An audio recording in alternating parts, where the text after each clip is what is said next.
Welcome to Ink2 Video. Every day, we break down powerful books into simple stories and show you exactly how to apply them.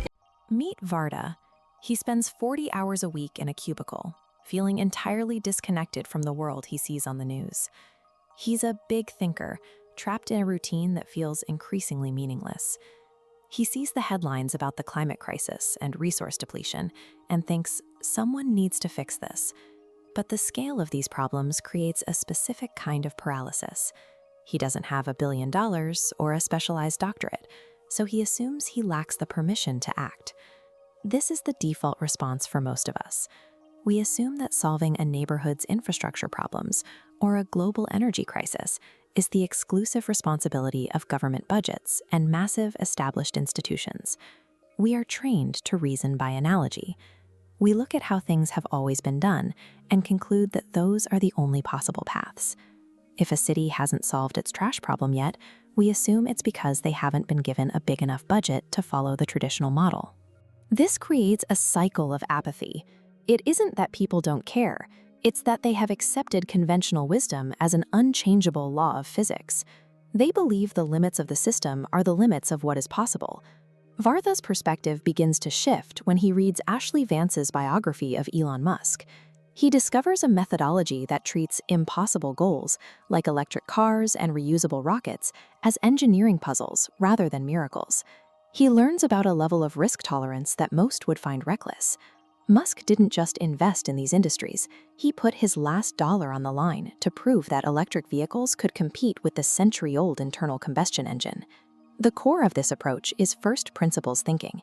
You don't reason by what others are doing. You break a problem down to its undeniable physical truths and build a solution from the ground down using only those facts. Varda decides to stop complaining about the trash problem in his community and starts an audit. He looks past the government reports and focuses on the actual materials sitting in the bins. He applies the physics-based logic. What is trash? By definition, it is just a collection of misplaced resources, mostly carbon, polymers, and metals. The problem isn't the material itself, it's the inefficient way we identify and sort it. By stripping away the tradition of how cities usually handle waste, the lack of a government-sized budget stops being an excuse. He stops waiting for a leader to arrive and starts looking at the raw components of a solution. This shift requires a move from seeking external praise to developing an internal problem-solving obsession. Science shows that this intrinsic drive is far more resilient when facing the inevitable setbacks of an impossible project. There is a physical reason why reasoning by analogy is so common. It's easy. Your brain follows well-worn neural paths that require very little energy to navigate. It is the path of least resistance. This is where neural plasticity comes in.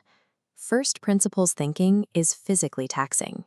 It forces the brain to expend energy creating entirely new connections, which is why it feels biologically uncomfortable to challenge deep-seated traditions. By consistently taking calculated risks, you actually rewire your prefrontal cortex.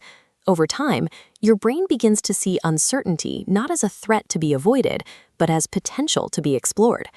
To force this growth, you have to set Mars goals, targets so ambitious they actually scare you. The point isn't just to reach the goal, it's to ensure that even if you only achieve 50%, you have traveled 10 times further than anyone playing it safe. Courage is not a personality trait you're born with, it is a neurological habit. You build it by refusing to let the scale of a problem dictate the scale of your effort. Varda realizes his office job isn't the problem, his schedule is. He finds 20 extra hours a week to study AI sorting technology. He spends months in his garage, learning to integrate cameras and sensors into a crude, functional prototype. This is the raw math of success. By working 80 to 100-hour weeks, you compress time.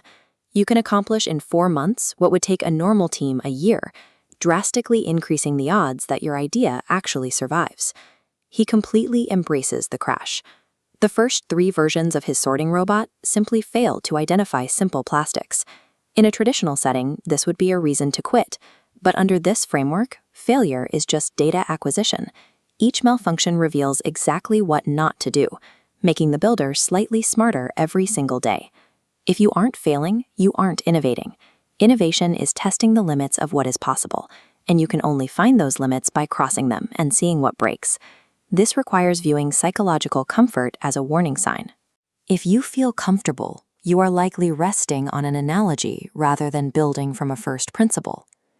6 months into his weekend and late-night marathon, Varda's startup launches its first pilot.